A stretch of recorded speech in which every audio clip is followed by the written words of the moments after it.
Bismillahirrahmanirrahim. Assalamualaikum warahmatullahi wabarakatuh.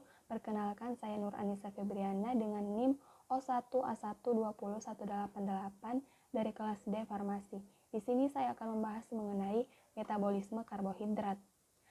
Membahas mengenai metabolisme karbohidrat, perlu kita ketahui apa itu metabolisme. Jadi, metabolisme adalah proses kecepatan tubuh dalam mencerna, menyerap, dan mengasimilasi makanan untuk diubah menjadi energi. Nah, adapun beberapa macam proses metabolisme karbohidrat yaitu ada 4. Yang pertama ada glikolisis. Glikolisis adalah rangkaian reaksi yang mengubah glukosa menjadi 2 molekul pirufat, di mana proses ini terjadi di dalam sitosol. Lalu ada glikogenesis, yaitu pembentukan glikogen dari glukosa, di mana peningkatan kadar glukosa dalam darah yang terjadi, misalnya beberapa saat setelah makan, menyebabkan pankreas mensekresikan hormon insulin yang menstimulasi penyimpanan glukosa dalam bentuk glikogen di dalam hati dan otot. Lalu ada glikogenolisis, merupakan proses pemecahan molekul glikogen menjadi glukosa, yaitu apabila tubuh dalam keadaan lapar dan tidak ada asupan makanan, maka kadar glukosa dalam darah akan menurun. Glukosa diperoleh dengan memecah glikogen menjadi glukosa yang kemudian digunakan untuk memproduksi energi.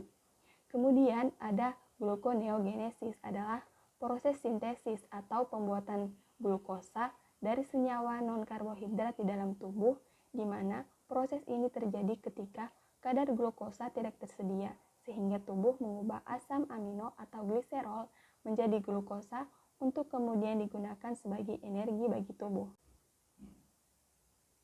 Lalu selanjutnya ada jalur metabolisme, di mana jalur metabolisme ini ada beberapa tahap, yaitu ada siklus glikolisis. Jadi siklus glikolisis ini dilihat pada gambar. Dari skema tahapan glikolisis menunjukkan bahwa energi yang dibutuhkan pada tahap penggunaan energi adalah 2 ATP. Sementara itu, energi yang dihasilkan pada tahap pelepasan energi adalah 4 ATP dan 2 NADH. Dengan demikian, selisih energi atau hasil akhir glikolisis adalah 2 ATP ditambah 2 NADH, di mana glikolisis ini terjadi melalui 10 tahapan yang terdiri atas 5 tahapan penggunaan energi dan 5 tahapan pelepasan energi. Lalu ada siklus Krebs, di mana 2 asetil-CoA berikatan dengan asam oksalat asetat yang membentuk asam sitrat. Nah, itulah mengapa siklus Krebs biasa disebut dengan siklus asam sitrat. Nah, di mana dalam skema pada gambar tersebut, asam sitrat diubah menjadi asam isositrat, di mana asam isositrat kemudian diubah menjadi asam alfa ketoglutarat atau C, yang di mana reaksi ini disertai pelepasan CO2 dan pembentukan NADH. Lalu asam alfa ketoglutarat diubah menjadi suksinil-CoA yang memiliki 4 atom C. Nah, reaksi ini juga disertai pelepasan CO2 dan pembentukan NADH. Lalu suksinil-CoA yang terbentuk diubah menjadi asam suksinat, di mana reaksi ini menghasilkan GTP. Yang selanjutnya GTP ini diubah menjadi ATP. Lalu asam suksinat diubah menjadi asam fumarat disertai pembentukan FADH2. Kemudian asam fumarat yang terbentuk diberi tambahan air agar berubah menjadi asam mamalat.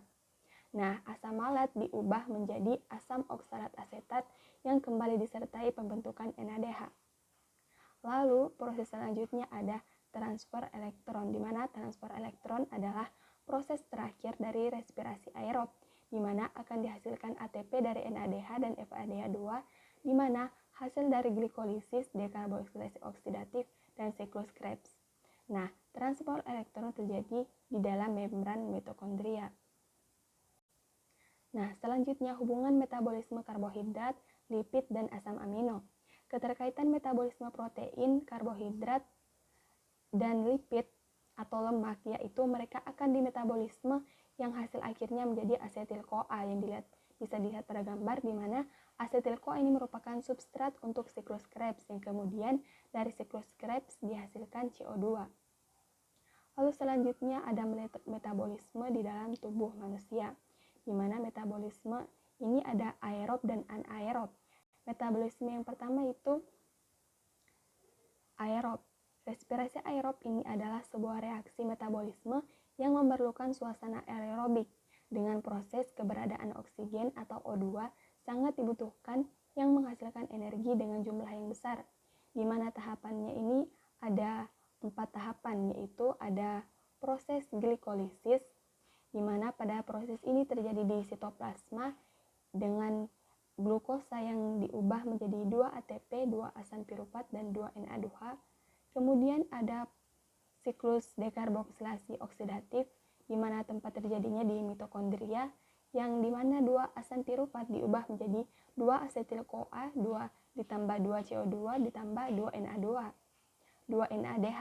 Kemudian ada siklus Krebs yang terjadi juga di mitokondria, di mana 2 asetil-CoA diubah menjadi 2 ATP, 4 CO2, 6 NADH, dan 2 FADH2.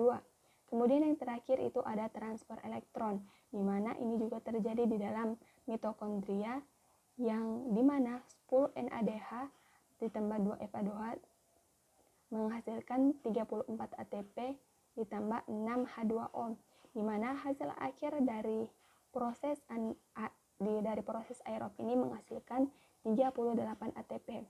Kemudian ada reaksi anaerob. Respirasi anaerob adalah respirasi yang tidak menggunakan oksigen sebagai penerima elektron akhir pada saat pembentukan ATP. Nah, respirasi ini menggunakan glukosa sebagai substrat. Respirasi anaerob merupakan proses fermentasi, sedangkan respirasi merupakan reaksi pemecahan senyawa glukosa yang membutuhkan oksigen. Nah, tahapan glukosa merupakan tahap pertama, proses glikolisis dengan ATP dan NADH membentuk asam piruvat, di mana tahap selanjutnya adalah proses dekarboksilasi oksidatif, di mana NADH membentuk asetil koenzim atau asetil CoA. Setelah terbentuk asetil CoA, proses selanjutnya adalah siklus Krebs yang membentuk asam oksalat asetat dan asam nitrat. Nah, keduanya mengalami reaksi yang bolak-balik.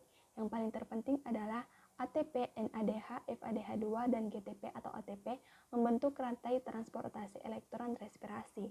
Nah, pada tahap ini, satu molekul glukosa menghasilkan 2 molekul ATP dan senyawa 3 fosfogliserat. Nah, sekian penjelasan yang dapat saya sampaikan. Terima kasih. Wassalamualaikum warahmatullahi wabarakatuh.